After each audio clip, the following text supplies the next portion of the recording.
Hi hello বন্ধুরা, আজকে আমি আলোচনা করতে চলেছি ক্লাস 12-এর ভারতবর্ষ গল্প থেকে, যেটা লিখেছেন সৈয়দ মুস্তফা সিরাজের লেখা ভারতবর্ষ গল্প। এখান থেকে কোন ধরনের এমসিকিউ আসতে পারে এবং কোনগুলো পরীক্ষায় আসতে চলেছে 2025 সালে এইচএসের জন্য ভীষণ ভীষণ গুরুত্বপূর্ণ আমি প্রশ্নপত্র আজকে আলোচনা করব। আজকের এই ভিডিওতে আমি এমসিকিউ নিয়ে আলোচনা করব। তো তোমরা যারা চ্যানেলে নতুন, তোমরা অবশ্যই আমার এই চ্যানেলটিকে সাবস্ক্রাইব করে রাখো এবং পাশের বেল আইকনটি ক্লিক করে রাখো পড়াশোনা সংক্রান্ত গুরুত্বপূর্ণ আপডেট পেতে। ভারতবর্ষ সৈয়দ মুস্তফা সিরাজের লেখা।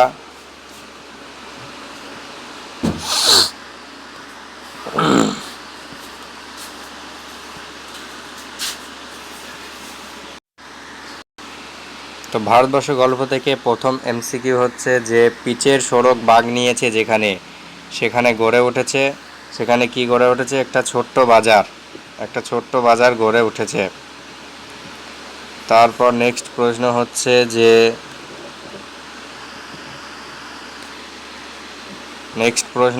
যে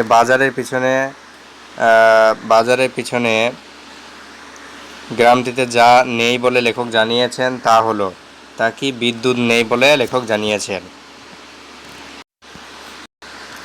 তো দেখো, 3 নম্বর প্রশ্ন হচ্ছে যে কাঁচা রাস্তা ধরে সবুজের ঝোপের ফাঁকে এগিয়ে আসে কোনো যুবক ও যুবতী, তাদের পোশাক তৈরি। উত্তর হয়ে যাবে আহমেদাবাদের কারখানায়। 4 নম্বর, বাজারের চায়ের দোকান কটি? বাজারের চায়ের দোকান 3টি।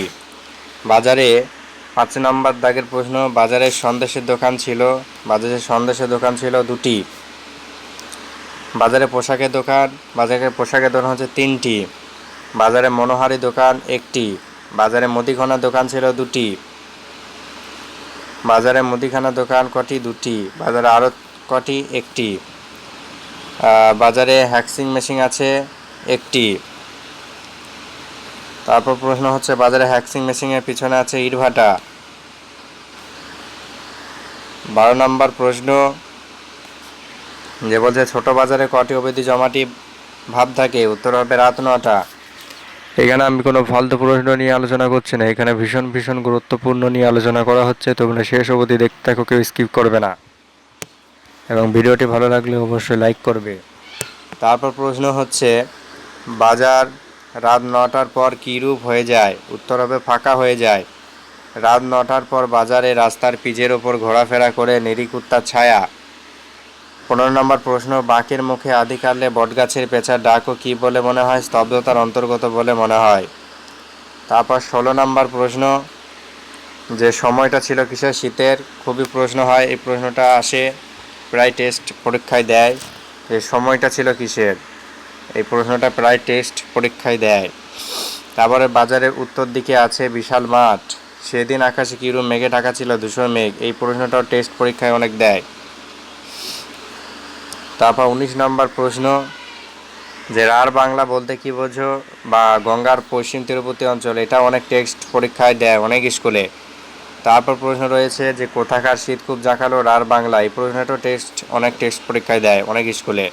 ওকে, আমি এখানে কোনো ফালতু প্রশ্ন নিয়ে আলোচনা করছি না, গুরুত্বপূর্ণ প্রশ্ন। অবশ্যই কেউ এই প্রশ্নগুলো স্কিপ করবে না, অবশ্যই দেখবে। খুবই গুরুত্বপূর্ণ আলোচনা করা হয়েছে। তোমরা যদি ভালো নাম্বার পেতে চাও অবশ্যই প্রশ্নগুলো কেউ স্কিপ করবে না, দেখে চলো। অবশ্যই প্রশ্নগুলো গুরুত্বপূর্ণ। ওকে, আর চ্যানেলে নতুন হয়ে থাকলে চ্যানেলটিকে সাবস্ক্রাইব করে রাখবে, আর যারা সাবস্ক্রাইব করে রেখেছো তাদেরকে অসংখ্য ধন্যবাদ। তারপর 21 নম্বর প্রশ্ন বলছে বৃষ্টিতে তা হলো ধারালো। কি ধারালো হলো? রাঢ় বাংলা শীত। রাঢ় বাংলা শীত ধারালো বৃষ্টিপাতকে ভদ্রলেখা বলে পৌষে বাদলা। এই প্রশ্নটাও প্রায় টেস্ট পরীক্ষায় দেওয়া হয়, ইংলিশ মানে স্কুল পরীক্ষায়। তারপর ডাওর কথাটির অর্থ কি? ডাওর কথাটি হচ্ছে শীতের ধারালো বৃষ্টিপাত। আর বৃষ্টির সঙ্গে বাতাস জোরালো হলে তাকে বলা হয় ফাঁপি। এটা 2024 সালে এসেছে, 25 সালে আসার সম্ভাবনা আছে, কেননা এটা 15 সাল একবার এসেছে, 24 সালে একবার এসেছে। আসার কারণ কি না, এটা 24 সালে যদি এসে থাকলেও এটা 15 সাল যেহেতু ছিল তার জন্য আবার দিতে পারে। তারপরে প্রশ্ন 25 নম্বর প্রশ্ন যে চাষাভুষো লোকের মেজাজ বিগড়ে গিয়েছিল অকাল দুর্যোগের কারণে। এই অকাল দুর্যোগে কিসের প্রচণ্ড ক্ষতি হবে? উত্তর হবে ধানের। চাষাভুষো মানুষেরা কোন দোকানে আড্ডা দিতে দিতে প্রতীক্ষা করে? উত্তর হবে চায়ের দোকানে আড্ডা দিতে দিতে প্রতীক্ষা করে। চাষাভুষো মানুষেরা চায়ের দোকানে আড্ডা দিতে দিতে প্রতীক্ষা করছিল রোদ ঝলমলে একটা দিনের। চাষাভুষো মানুষ চায়ের দোকানে আড্ডা দিতে দিতে প্রতীক্ষা করতে থাকলো রোদ ঝলমলে একটা দিনের, আর মণ্ডলপাঠ করতে থাকলো কিসের? আল্লাহ ভগবানের। ক্ষিপ্ত মেজাজে কথায় কথায় কী হতে তর্ক? 31 নম্বর প্রশ্ন, ক্ষিপ্ত মেজাজে কথায় কথায় তর্ক বাদে তর্কে কী থাকে না? উত্তর হবে প্রসঙ্গ অপ্রসঙ্গ। এই প্রশ্নটাও অনেক স্কুলে টেস্ট পরীক্ষায় দেয়। তারপর 32 নম্বর প্রশ্ন, সবাই সভ্যতা ছোট উন্নয়নের পাশে আসে কেন? উত্তর হবে হাত পা সেঁকে নিতে। আজ না হোক কাল পয়সা পাবে, ধানের মরশুম চলছে। কারণ হচ্ছে ধানের মরশুম চলছে।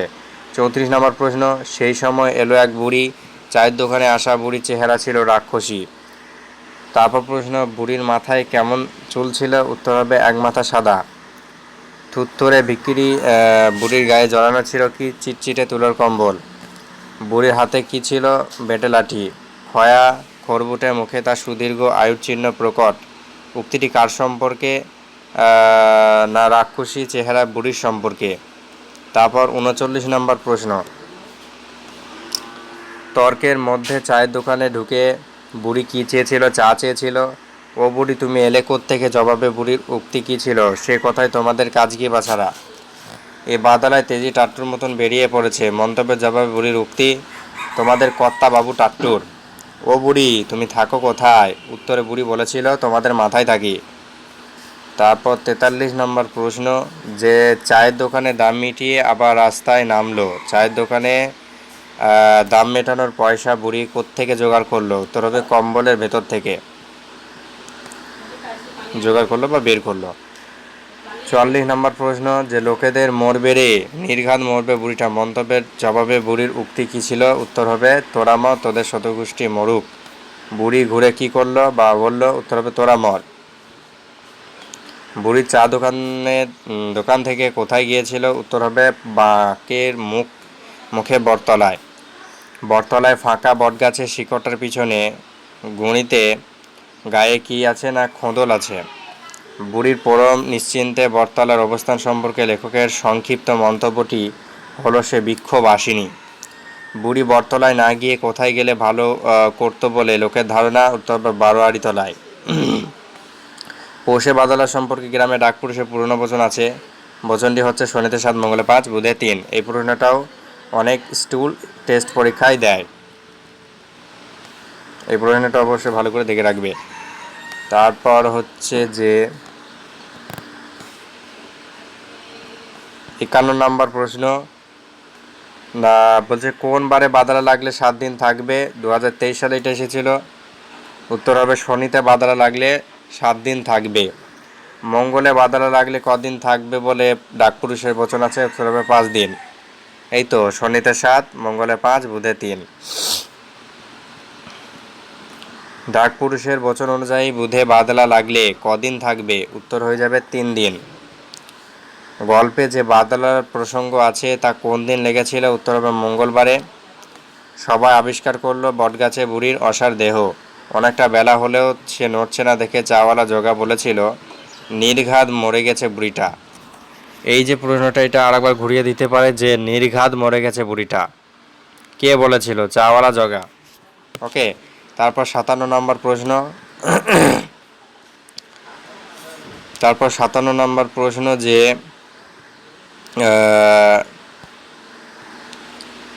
কেউ কেউ বুড়ির কপাল ছুঁয়ে দেখলো, কি দেখলো? না প্রচণ্ড ঠান্ডা। একজন নারীও দেখলো বুড়ির ঠান্ডা দেহে একজন নারী দেখে বুঝলো কোনো স্পন্দন নেই, অতএব মরাই বটে।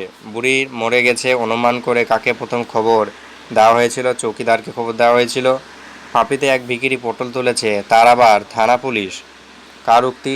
চৌকিদারের। এই প্রশ্নগুলো খুবই গুরুত্বপূর্ণ। তোমাদের বন্ধুদের মাঝে অবশ্যই শেয়ার করো এবং ভালো লাগলে অবশ্যই লাইক করো এবং তোমরা আমাকে কমেন্টে জানাও তোমাদেরকে কেমন লাগছে আমি এই ভিডিও বানাচ্ছি তা। তারপরে প্রশ্ন, যে বুড়ি মরে গেছে জেনে চৌকিদার তার কি বন্দোবস্তের বিধান দিয়েছিল? নদীতে ফেলে দিয়ে আসতে বলেছিল। বিজ্ঞ চৌকিদারের পরামর্শ মানা হলো। চৌকিদার কি পরামর্শ দিয়েছিল? এই প্রশ্নটা 2025 সালের জন্য খুবই গুরুত্বপূর্ণ, এইচএসের জন্য। 2016 সালে এসেছে, এটা আবার দিতে পারে, যে বুড়িকে নদীতে ফেলে আসতে। বিজ্ঞ চৌকিদারের পরামর্শ মানা হলো। চৌকিদার কি পরামর্শ দিয়েছিল? বুড়িকে নদীতে ফেলে আসার পরামর্শ দিয়েছিল। 63 নম্বর প্রশ্ন,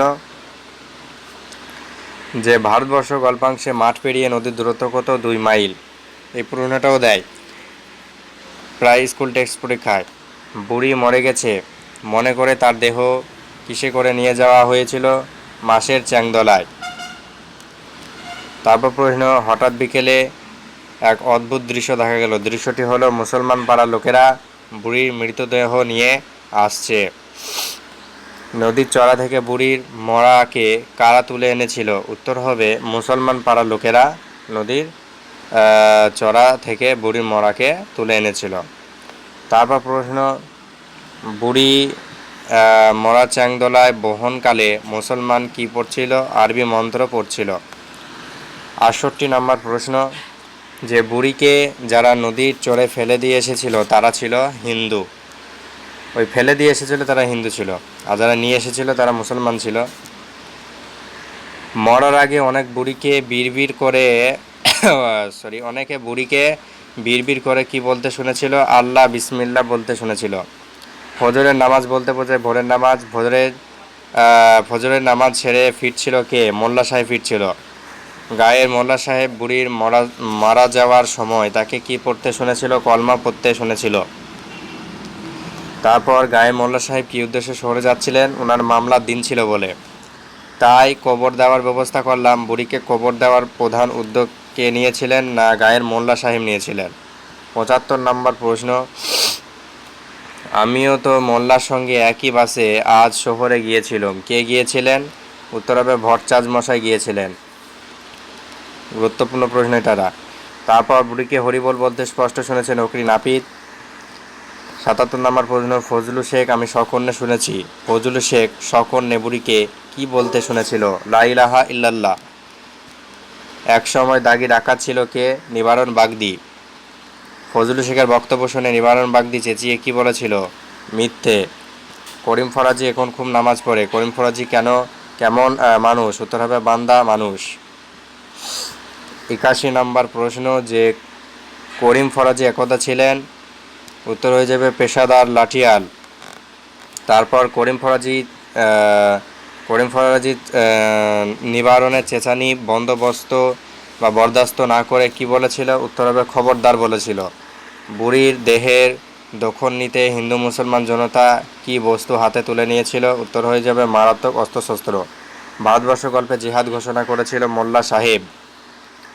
যবন নিধনে অবতীর্ণ হও মা, কার উক্তি? ভট্টাচার্য মশাইয়ের উক্তি। বেচারা চৌকিদার কি রঙের উর্দি পরেছিল? নীল উর্দি পরেছিল। তারপরে দেখা গেল এক অদ্ভুত দৃশ্যটি কি? বুড়ির মরাটা নড়ছে।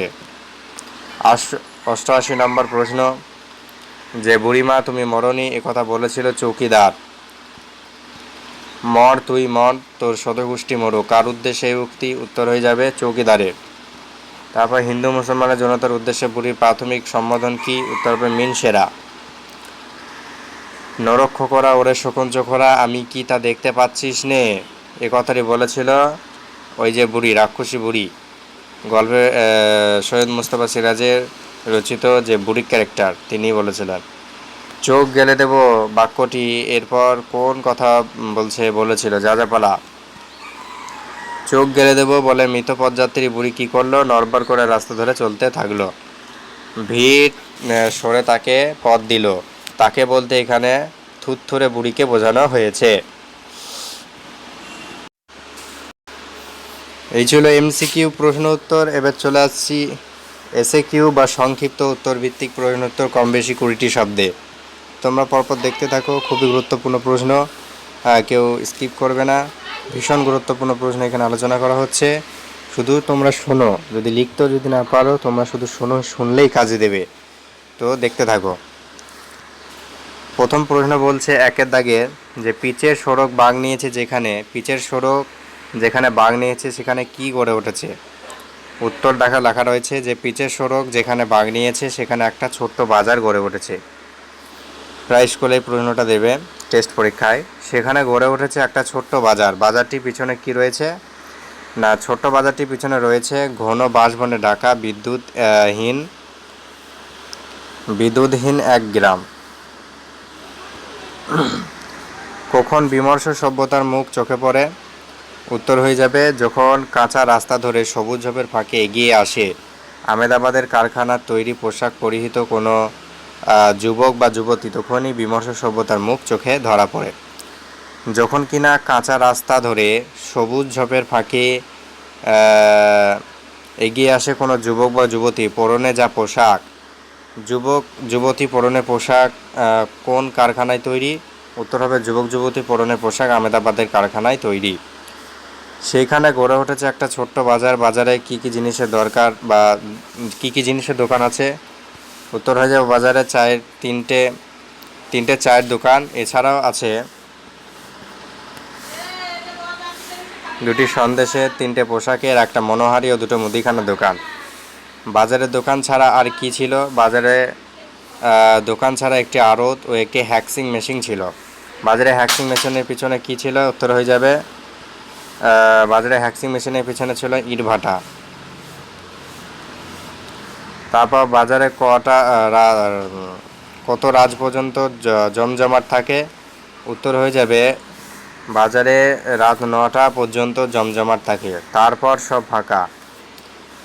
কখন সব ফাঁকা হয়ে যায়? উত্তর বাজারটিতে চারপাশের গ্রাম থেকে লোকেরা আসে, রাত 9টা পর্যন্ত জোর জমাটি ভাব থাকে, তারপর সব ফাঁকা হয়ে যায়। ফাঁকা হয়ে যাওয়ার পর বাজার এলাকার পরিবেশ কেমন হয়? ফাঁকা হয়ে যাওয়ার পর বাজার এলাকায় শুধু কিছু আলো জ্বলে, পিচের ওপর কিছু নেড়িকুত্তার ছায়া ঘরে, মাঝে মাঝে দূরের শহরের দিয়ে ট্রাক চলে যায়। ভারতবর্ষ গল্পে কোন সময় পর্বের কথা উল্লেখ করা হয়েছে? উত্তর হবে ভারতবর্ষ গল্পে শীতকালের কথা উল্লেখ করা হয়েছে। কোথা থেকে কনকনে বাতাস বয়ে আসছিল? উত্তর বাজারের উত্তর দিকে বিশাল মাঠ থেকে কনকনে বাতাস বয়ে আসছিল। বৃষ্টিতে তা হলো ধারালো। বৃষ্টিতে কি ধারালো হলো? রার বাংলা শীত এমনিতেই জাঁকালো, এর মধ্যে বৃষ্টি হলে সেই শীত হয় ধারালো। রার বাংলা শীত এমনিতেই খুব জাঁকালো, বৃষ্টিতে তা হলো ধারালো। এই বৃষ্টিকে কে কি নামে বলে? রার বাংলা জাঁকালো বৃষ্টি বা শীত বৃষ্টিতে যখন ধারালো হয় তখন ভদ্রলোকে বলে পৌষে বাদলা, আর ছোট লোকেরা বলে ডাউর। ফাঁপি কাকে বলে? না, শীতকালে রার বাংলার বৃষ্টির সঙ্গে বাতাস বইলে তাকে ফাঁপি বলে। 2019 সালের প্রশ্ন এটা। তাই লোকের মেজাজ গেল বিগড়ে। লোকের মেজাজ বিগড়ে গিয়েছিল কেন? দূরের মাঠে ধান কাটা বাকি থাকা অবস্থাতেই হঠাৎ ফাঁপির আবির্ভাব ঘটেছিল। তাই অকাল দুর্যোগে ধানের ক্ষতি হওয়ার সম্ভাবনা থাকার কারণে লোকের মেজাজ বিগড়ে গিয়েছিল। চাষাভুষো মানুষ চায়ের দোকানে আড্ডা দিতে দিতে প্রতীক্ষা করতে থাকলো। চাষাভুষো মানুষগুলো কিসের প্রতীক্ষা করছিল? উত্তর হবে চাষাভুষো মানুষেরা চায়ের দোকানে আড্ডা দিতে দিতে রোদ ঝলমলের একটা দিনের প্রতীক্ষা করছিল। মণ্ডুৎপাত করতে থাকলো আল্লাহ ভগবানের। কারা কেন আল্লাহ ভগবানের মণ্ডুৎপাত করতে থাকলো? উত্তর হয়ে যাবে চাষাভুষো মানুষেরা দুর্যোগপূর্ণ প্রকৃতির জন্য আল্লাহ ভগবানের মণ্ডুৎপাত করতে থাকলো।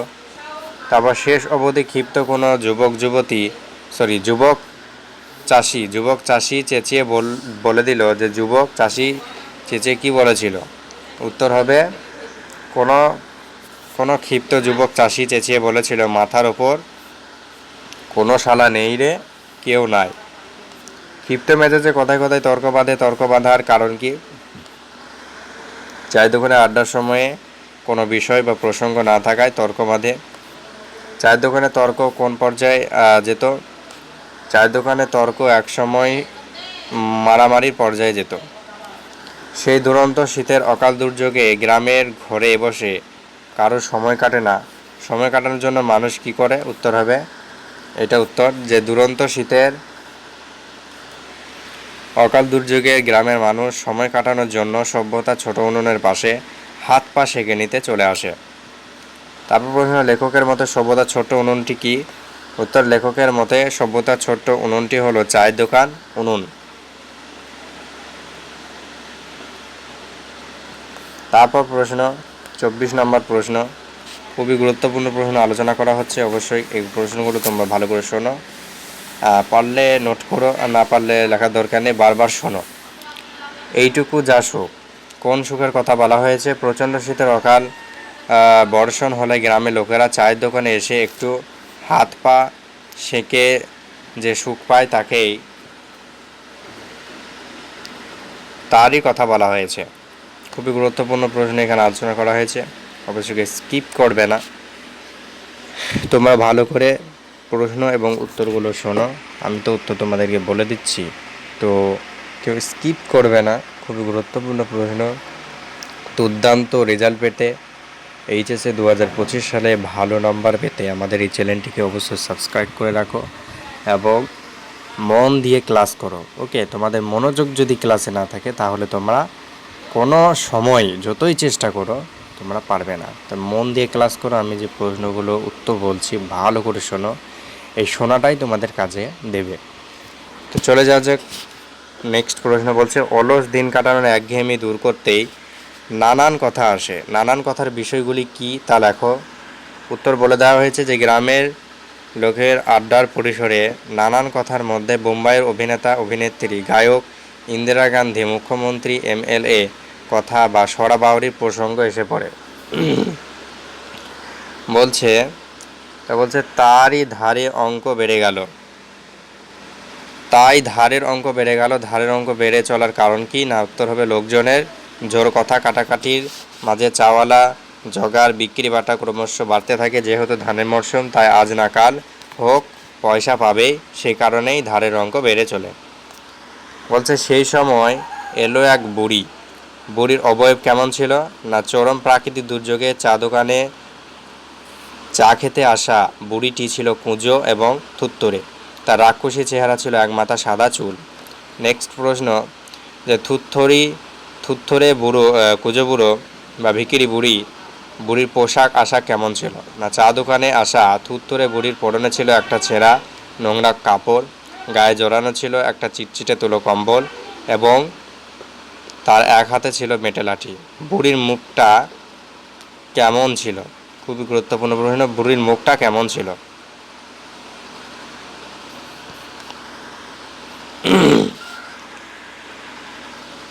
যে বুড়ির মুখটা ছিল বুড়ির মুখটা ছিল ক্ষয়িত খড়বুটে এবং তার মুখে প্রকট ছিল সুদীর্ঘ আয়ের চিহ্ন। তারপর বলছে বুড়ির দোকানে ঢুকে কি করছিল? অথবা বুড়ির দোকানে ঢুকে চা চেয়েছিল।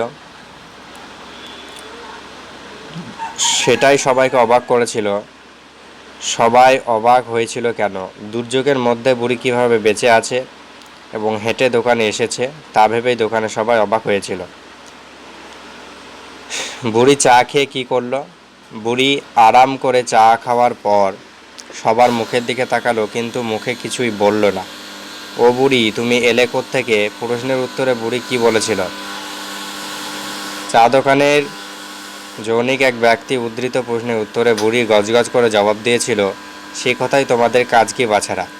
বুড়ির প্রকৃতি কেমন ছিল? বুড়ি ছিল খুব মেজাজি। সে কথাই তোমাদের কাজ কি বাছারা? বুড়ির এ ধরনের উত্তরে লোকেরা হেসে কি বলেছিল? না, বলেছিল যে বুড়ি এ ধরনের উত্তরে লোকেরা হেসে বলেছিল, ওরে বাবা, ভারী তেজি দেখছি, এ ভাদালার দিনে টাট্টুর মতন বেরিয়ে পড়েছে।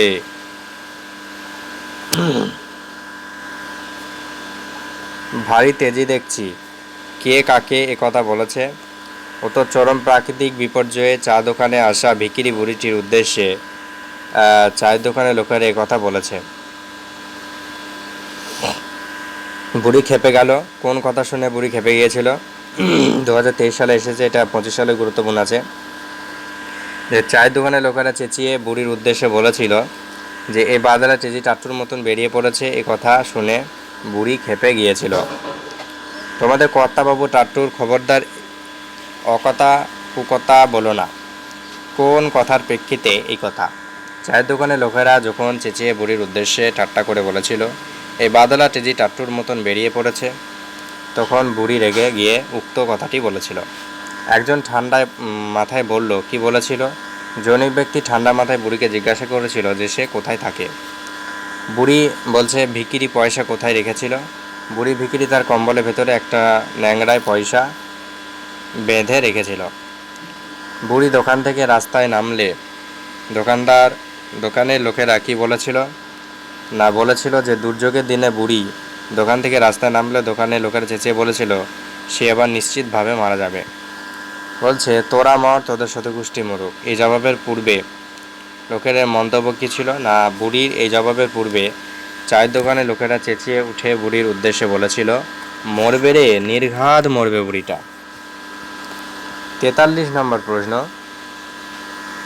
যে বলছে সবাইকে দেখলো বুড়ি নড়বড় করে বাঁকের মুখে বটতলায় গেল, গিয়ে বুড়ি কি করলো? বুড়ির বাঁকের মুখে বটতলায় গিয়ে গাছটার গায়ে, বুড়ির গায়ে যে খোঁদল ছিল তাতে পিঠ ঠেকিয়ে পা ছাড়ালো। বাঁকের মুখে যে বটতলা রয়েছে তার বিবরণ দাও। উত্তর হয়ে যাবে, বাঁকের মুখে বটতলা ফাঁকা, সেখানে মাটি ভিজে প্রায় কাদা হয়ে গেছে। তারপর প্রশ্ন, বোঝা গেল বুড়ির এই অভিজ্ঞতা প্রচুর আছে। বুড়ির কি অভিজ্ঞতা ছিল? না, বুড়ি নড়চড়ে বটতলায় গিয়ে গুড়ির কাছে একটা মোটা শিকড়ে বসে পড়ল। শিকড়টার পিছনে গুড়ির গায়ে খোঁদল, পিঠ ঠেকিয়ে পা ছাড়ালো। দেখে বোঝা গেল যে বুড়ির সে বিষয়ে প্রচুর অভিজ্ঞতা আছে। তারপর যে কাকে বৃক্ষবাসিনী বলা হয়? যে চায়ের দোকানে আগত বুড়িকে বৃক্ষবাসিনী বলা হয়েছে। বুড়িকে বৃক্ষবাসিনী বলা হয়েছিল কেন? না, উত্তর, বুড়িটি যেভাবে বটতলা গাছে গুড়ির গায়ে খোদল পিঠ ঠেকিয়ে এক পা ছড়িয়ে বসেছিল তাতে বোঝা যায় যে সে ওখানেই থাকে, তাই তাকে বৃক্ষবাসিনী বলা হয়েছে। তারপর প্রশ্ন, যে আবার জমে গেল, কোন বিষয়ে আবার জমে গেল? উত্তর হবে, থুরথুরে বুড়িকে গাছের শিকড়ের পেছনে গুড়ির গায়ে খোদলে পিঠ ঠেকিয়ে পা ছড়িয়ে বসতে দেখে অনেকেই বুড়ির পরবর্তী কার্যকলাপ নিয়ে মশগুল হয়ে ওঠে, ফলে আসর আবার জমে যায়।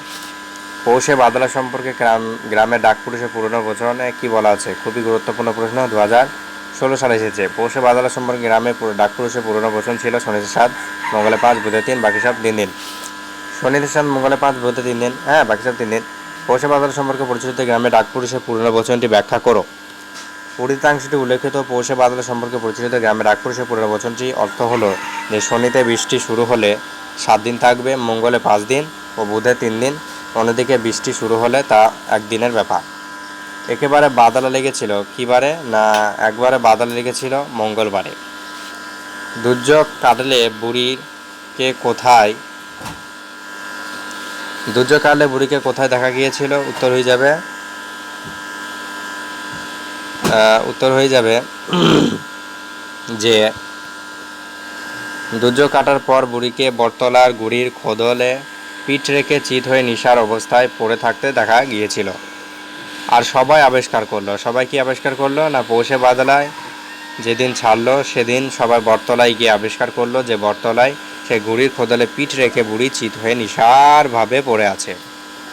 তারপর 54 নম্বর প্রশ্ন, খুবই গুরুত্বপূর্ণ প্রশ্ন আলোচনা করা হচ্ছে, কোনো ফালতু প্রশ্ন নয় অবশ্যই, হ্যাঁ, কেউ স্কিপ করবে না, শেষ পর্যন্ত দেখবে। কেন, প্রশ্নগুলো যদি তোমরা নাও লেখো, না মুখস্থ করো, শুনে রাখো, শুনলেই তোমরা বানিয়ে বানিয়ে এক কথায় উত্তর লিখতে পারবে। তার জন্য এই প্রশ্নগুলো দেওয়া। নির্ঘাত মরে গেছে বুড়িটা কার উক্তি? খুবই গুরুত্বপূর্ণ প্রশ্ন এখানে আলোচিত হয়েছে, কেউ স্কিপ করবে না। সৈয়দ মুস্তাফা সিরাজের ভারতবর্ষ গল্পটি থেকে গৃহীত প্রশ্নে উদ্ধৃত উক্তিটি চাওয়ালা জগা। ওতে মরায় বটে, এমন সিদ্ধান্তে কিভাবে আসা গেল? গাছতলায় বুড়িকে নিশার চিত হয়ে পড়ে থাকতে দেখে চাওয়ালা জগা মনে করলো বুড়ি নির্ঘাত মরে গেছে। কেউ কেউ বুড়ির কপাল ছুঁয়ে দেখলো যে প্রচণ্ড ঠান্ডা, আবার একজন নারী দেখলো তাতে কোনো স্পন্দন নেই। অতএব সিদ্ধান্তে আসা গেল দেহটি মরাই বটে। চৌকিদারকে খবর দেওয়া হলো। শবদেহের সদগতি নিয়ে চৌকিদারের প্রাথমিক মন্তব্য কী ছিল? না, নদীতে ফেলে দিয়ে এসো, ঠিক গতি হয়ে যাবে যা হবা। বিজ্ঞ চৌকিদারের পরামর্শ মানা হলো। বিজ্ঞ চৌকিদারের পরামর্শ মেনে বুড়ির শবদেহকে কি করা হলো না, বিজ্ঞ চৌকিদারের পরামর্শ মেনে মাঠ পেরিয়ে 2 মাইল দূরে শুকনো নদীর চড়ায় বাঁশের চ্যাংদোলায় ঝুলিয়ে নিয়ে গিয়ে চ্যাংদোলাটি সহ বুড়ির দেহকে ফেলে দিয়ে আসা হলো। গ্রাম থেকে নদী কত দূরে ছিল? উত্তর হবে 2 মাইল দূরে ছিল। তারপর গ্রামবাসীরা বুড়ির দেহ কীভাবে নিয়ে গেল? গ্রামবাসীরা বাঁশের চ্যাংদোলায় ঝুলিয়ে বুড়ির দেহ নিয়ে গেল। ফিরে এসে সবাই দিগন্তে চোখ রাখলো। সবাই দিগন্তে চোখে রাখলো কেন না, বুড়িকে নদীর চড়ায় ফেলে আসার পর যখন ঝাঁকে ঝাঁকে শকুন নামবে সে প্রতীক্ষে সবাই দিগন্তে চোখ রাখলো। হঠাৎ বিকেলে দেখা গেল এক অদ্ভুত দৃশ্য। দৃশ্যটি কি? খুবই গুরুত্বপূর্ণ প্রশ্ন, প্রায় স্কুল টেস্ট পরীক্ষা এটা দেবে। যে দৃশ্যটি হলো নদীর চড়ায় ফেলে দেওয়া বুড়ির মৃতদেহকে মুসলমান পাড়ার লোকেরা তুলে নিয়ে আসছিল। বিকেলের চাংদোলায় কি আনা হয়েছিল না, বিকেলের চাংদোলায় করে মুসলমান পাড়ার লোকেরা আরবি মন্ত্র পড়তে পড়তে বুড়ির মৃতদেহ আনছিল। মাঠ পেরিয়ে একটা চ্যাংদোলা আসছে। বাঁশের চ্যাংদোলায় বুড়ির মরা আনয়নকারী মুসলমানের আচরণ কেমন ছিল? বাঁশের চ্যাংদোলায় বুড়ির মরা অনায়নকারী মুসলমানরা মাথায় টুপি করে আরবি মন্ত্র পড়তে পড়তে আসছিল। মুসলমানরা মৃতদেহ তুলে আনায় হিন্দুরা রেগে গিয়েছিল কেন? মুসলমানরা হিন্দুদের ফেলে রেখে আসা মৃতদেহ স্পর্শ করছে দেখে হিন্দুরা রেগে গিয়েছিল। বুড়ি যে মুসলমান, বুড়ির মুসলমান হওয়ার সপক্ষে মোল্লা সাহেব কী প্রমাণ দিয়েছিলেন? মোল্লা সাহেব বলেছিলেন যে ভোরে নামাজ ছেড়ে বাস ধরতে যাবার সময় তিনি বুড়িকে স্পষ্ট কলমা পড়তে শুনেছিলেন।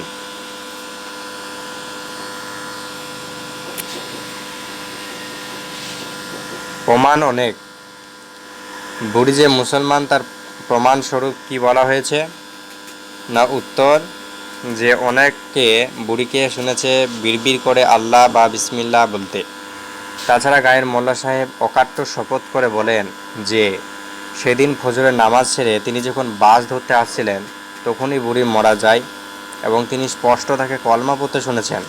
অনেকে মুসলমান মারা যাওয়ার সময় বুড়িকে বিড়বিড় করে কি বলতে শুনেছিল?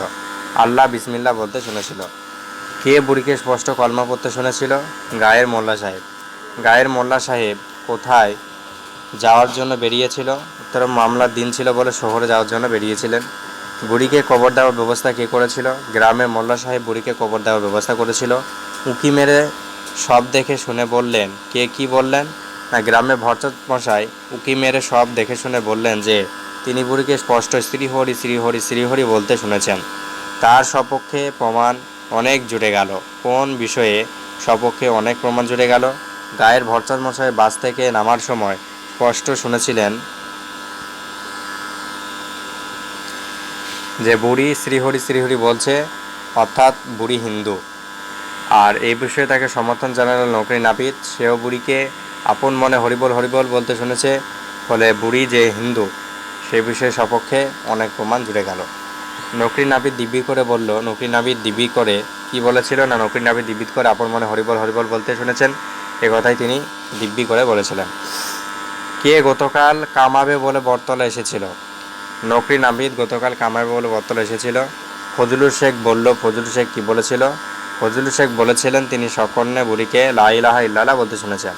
একসময় দাগি ডাকাত ছিল। কার কথা বলা হয়েছিল? আলোচ্য অংশে নিবান বাগদির কথা বলা হয়েছে।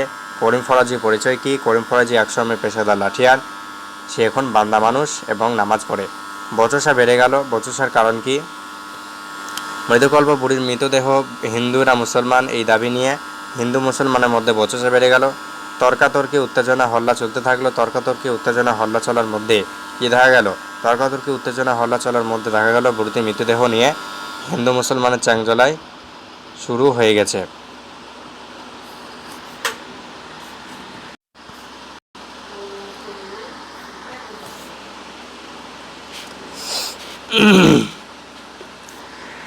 দোকানগুলো ঝাঁপ বন্ধ হতে থাকলো। ঝাঁপ বন্ধ হওয়ার পর কি দেখা গেল? দোকানগুলো ঝাঁপ বন্ধ হওয়ার পর দেখা গেল গ্রাম থেকে অনেক লোক দৌড়ে আসছে, যাদের সবাই হাতে রয়েছে মারাত্মক অস্ত্রশস্ত্র। গ্রাম থেকে ছুটে আসা মানুষের হাতে কি ছিল মারাত্মক অস্ত্রশস্ত্র। বুড়ির চ্যাংদোলায় কোথায় পড়েছিল? বুড়ির চ্যাংদোলায় পিচের রাস্তার উপর পড়েছিল। উন্মত্ত জনতার কোথায় দাঁড়িয়ে কি করছিল? উন্মত্ত জনতা বুড়ির মৃতদেহ দুই পাশে দাঁড়িয়ে পরস্পরকে গালাগালি করছিল। মাঝে মাঝে মোল্লা সাহেব চেঁচিয়ে উঠছেন। মোল্লা সাহেব চেঁচিয়ে উঠে কি বলেছিলেন? আল্লাহু আকবার, নারাই তাকবীর, জিহাদ জিহাদ। অর্থাৎ মোল্লা সাহেব বলছে, মুসলিম ভাই সকল, জিহাদ জিহাদ, নাকাই তাকবীর, আল্লাহু আকবার।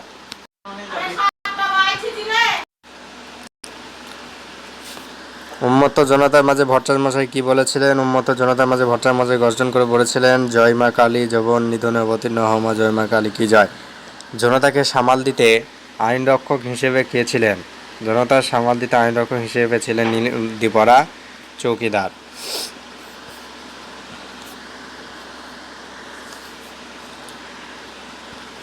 উন্মত্ত জনতাকে সামাল দিতে চৌকিদারের ভূমিকা কী ছিল? উন্মত্ত জনতাকে সামাল দিতে নীল উর্দি পরা চৌকিদার বিপন্ন অবস্থায় শুধু মাঝে মাঝে লাঠি ঠুলে দুই পক্ষকে কিছু বলার চেষ্টা করছিল। চৌকিদার মুসলমান সম্প্রদায়ের মানুষকে কি বলেছিল? চৌকিদার মুসলমান সম্প্রদায়ের মানুষদের সামাল দেওয়ার জন্য পিঠের ওপর লাঠি ঠুকে সাবধান বলে গর্জন করছিল। চৌকিদার হিন্দুদের কি বলে সামাল দিচ্ছিল? না, খবরদার বলে চিৎকার করে সামাল দিচ্ছিল। তারপর দেখা গেল এক অদ্ভুত দৃশ্য। অদ্ভুত দৃশ্যটা কি? না, হঠাৎ বুড়ির মৃতদেহটা নড়ছে দেখে সবাই অবাক হয়ে গেল এই দৃশ্যটি দেখে। বুড়ির মরাটা নড়ে উঠতে উন্মত্ত জনতার অবস্থা কি হয়েছিল? বুড়ির মরাটা নড়ে উঠতে উন্মত্ত জনতা ফ্যাল করে তাকিয়েছিল। চৌকিদার হাঁ করে দেখছে। চৌকিদার কি দেখছে? না, চৌকিদার হাঁ করে দেখছে যে বুড়ি মৃতদেহটা নড়ছে। নড়তে নড়তে সে ক্রমশ উঠে বসার চেষ্টা করছে। তারপর বুড়ি দেখলো, উঠে দাঁড়িয়ে বুড়ি কি দেখলো? না, বাঁশের চ্যাংদোলার ওপর উঠে বসার পর বিবদমান ভিড় দেখে বুড়ির মুখটা বিকৃতি হয়ে গিয়েছিল। সে বিকৃত মুখে এসে প্যাক প্যাক করে হেসে উঠেছিল। চৌকিদার বুড়িমাকে কি জিজ্ঞাসা করেছিল? চৌকিদার বুড়িমাকে বিস্মিত হয়ে জিজ্ঞাসা করেছিল, বুড়িমা তুমি মরনি? বুড়িমা চৌকিদারকে কি বলেছিল? বুড়িমা চৌকিদারকে বলেছিল, তুই মর, তোর শতগোষ্ঠী মরুক।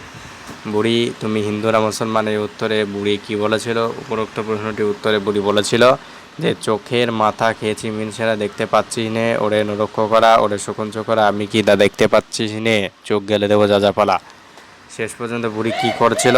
উত্তর হবে শেষ পর্যন্ত বুড়ি নড়বড় করতে করতে রাস্তা ধরে চলতে শুরু করেছিল। তো এই ছিল গুরুত্বপূর্ণ প্রশ্ন। আমি বড় প্রশ্ন নিয়ে হাজির হব ভারতবর্ষের গল্প থেকে। আমি পরবর্তী ভিডিও তোমাদেরকে বলে দেবো। ততক্ষণে তোমরা ভালো থেকো, সুস্থ থেকো। জয় হিন্দ।